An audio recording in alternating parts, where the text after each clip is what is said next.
All right, let's jump right in. When most of us picture ancient ruins, we usually imagine, silent, crumbling stones. But in this explainer, we're going to look at Teotihuacan in a completely different light. We aren't just looking at an old city today. We are looking at a highly advanced acoustic and astronomical machine, a machine that is literally still waiting to be fully decoded.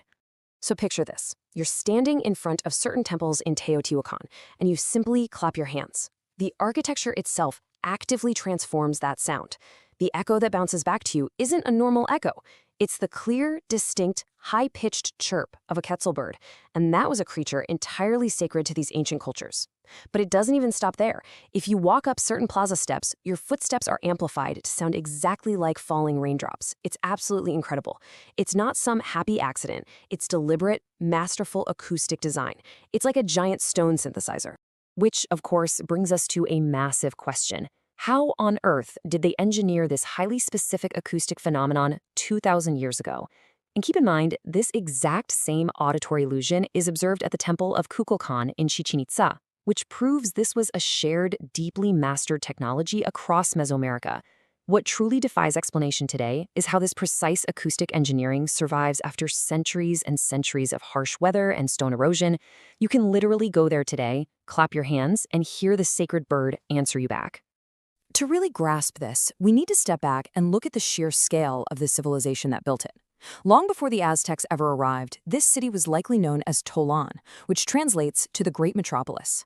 By the time the Aztecs actually stumbled upon its ruins centuries later, they were so awestruck that they named it Teotihuacan, the sacred place where men become gods. In their mythology, this was the literal birthplace of the fifth sun. In their worldview, this was the current era of creation, the exact center where the world was made. So the really crucial point here is the size. We are not talking about a small, isolated ceremonial center. At its absolute peak, this 23 square kilometer metropolis housed up to 200,000 people. To put that into perspective for a second, it rivaled or even exceeded the population of Rome or Alexandria at the exact same time. That makes it one of the most populated cities in the entire ancient world. And it was incredibly diverse, too. It acted as this massive multi-ethnic hub with distinct neighborhoods for people arriving from the Maya, Michoacan, and Oaxaca regions. They were all drawn to this powerhouse of trade, art, and science. And you can brilliantly see their monumental architectural capabilities just by looking at their structures. When you compare the base of Teotihuacan's famous Pyramid of the Sun to the Great Pyramid of Giza in Egypt, the Pyramid of the Sun completely holds its own. It boasts a massive base measuring 215 meters on each side. We're talking about a structure of truly global proportions, and it was built entirely without the use of metal tools, wheels, or beasts of burden. Just pure human ingenuity. But here's the thing. The builders weren't just showing off their ability to stack millions of tons of stone. They were utterly obsessed with time and astronomy. If you zoom out and look at the city grid, you'll notice something absolutely fascinating. The entire layout of Teotihuacan, literally every street, every building, is shifted exactly 15 degrees east of true north. Try to imagine the sheer genius required to deliberately design an entire 23 square kilometer city to function as a giant solar clock. And they did all of this thousands of years before satellite imagery or modern surveying equipment even existed. Okay, let's break down the math for a second and see how this builds a much larger picture. The Pyramid of the Sun is positioned strategically to track the sun's movement perfectly. The sun moves towards the north for 52 days, takes another 52 days to return, and then takes exactly 260 days to move to its southernmost point and back. This means the pyramid perfectly conjures both the days of the solar calendar and the 260-day ancient ritual calendar. And why 260 days? Well, that specific cycle roughly correlates to both human gestation and vital agricultural cycles, which deeply grounded this cosmic math right into everyday human reality. It is quite literally humanity's largest astronomical marker. However, as amazing as that is, the sky was only half the story. To truly understand Teotihuacan, we have to pivot our narrative downward. Remember those stone steps we talked about that amplified sound to perfectly mimic falling rain? Well, that was a masterful acoustic homage to Tlaloc, the deity of rain. Beneath these giant sun-aligned pyramids lies an equally complex subterranean world completely dedicated to these deep, watery forces. The ancients purposefully incorporated artificial springs and water elements beneath their pyramids, and for the longest time, the true depths of this underworld remained a total mystery. But that all changed with a thrilling discovery back in 2003. after these torrential rains completely flooded the plaza right in front of the Temple of the Feathered Serpent, a sinkhole suddenly just opened up in the earth. Archaeologist Sergio Gomez Chavez looked down into that hole, and what he found was a pristine, ancient tunnel. Built about 2,000 years ago, this passage had been completely intentionally sealed shut around 470 AD, and it just sat there, completely silent until the rain literally forced it open.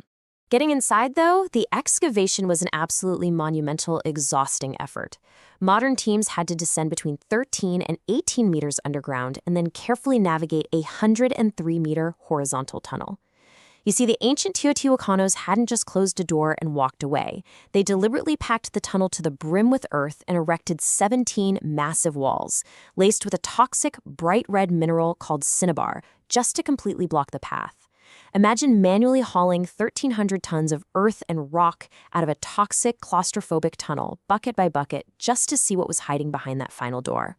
And when they finally broke through, they entered a space unlike anything else ever discovered.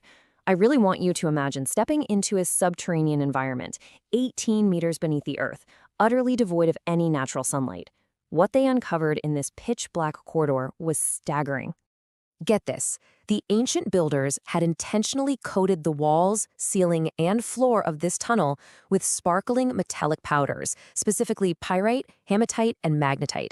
This is absolutely mind-blowing, because these minerals catch and reflect even the absolute faintest glimmer of torchlight. Walking through this passage was engineered to brilliantly mimic the experience of walking through a starry night sky deep underground. And these minerals weren't even local. They were imported from incredibly far away just to create this unbelievable sensory illusion. And the treasures they found left perfectly preserved in the darkness, they were bizarre and invaluable.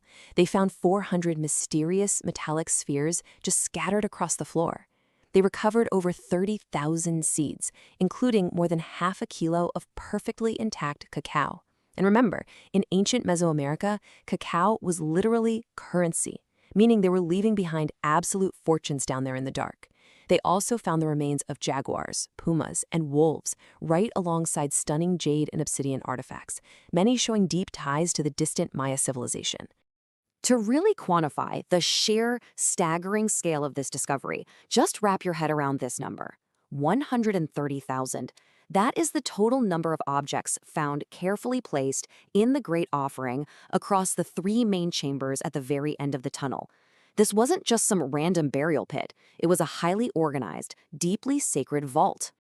But perhaps the most stunning detail is what they found on the floor of the final chamber. The ancient builders had actually carved the bedrock itself into miniature mountains to create a cosmogram, a symbolic layout of the universe in miniature. And in the tiny valleys of these stone mountains, they found pools of liquid mercury, likely imported all the way from Honduras, meant to represent the sacred, shimmering lakes of the underworld. They essentially built a 3D map of the cosmos underground. Standing watch over this miniature mercury landscape were 4 mysterious stone figures, 3 female and 1 male. They were carved with open eyes made of sparkling pyrite, and they wore actual backpacks made of textiles filled with small objects. But here's the most fascinating part of all. They were positioned to gaze directly up at the exact vertical center of the Temple of the Feathered Serpent, sitting way above them.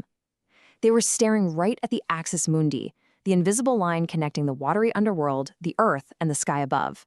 It's brilliant 3D architectural genius. Now, let's leave the underworld for a second and return to the surface. Because for all its acoustic magic, cosmic math, and subterranean wonder, Teotihuacan met a sudden and violent end. A city this highly advanced, deeply connected, and powerfully engineered didn't just slowly fade away into history, it violently collapsed. The clues to its fall paint a truly grim picture. We know for sure there was severe ecological strain early on. The city actually grew so large it had to stop producing its own food, relying heavily on imports just to feed its massive population. Around 600 AD, severe social unrest began to tear the city apart. By 750 AD, the grand temples and administrative buildings were engulfed in massive fires and systematically destroyed. But the eeriest detail for archaeologists is finding everyday residential neighborhoods completely abandoned, with objects left perfectly intact, sitting right where they were last used. It heavily suggests a sudden, panicked exodus. Which leaves us with one final, very provocative question. What exactly triggered the fires that brought down the metropolis of the gods and permanently silenced the Quetzal's echo in its streets? Was it an internal uprising, an outside invasion, or just a total ecological failure?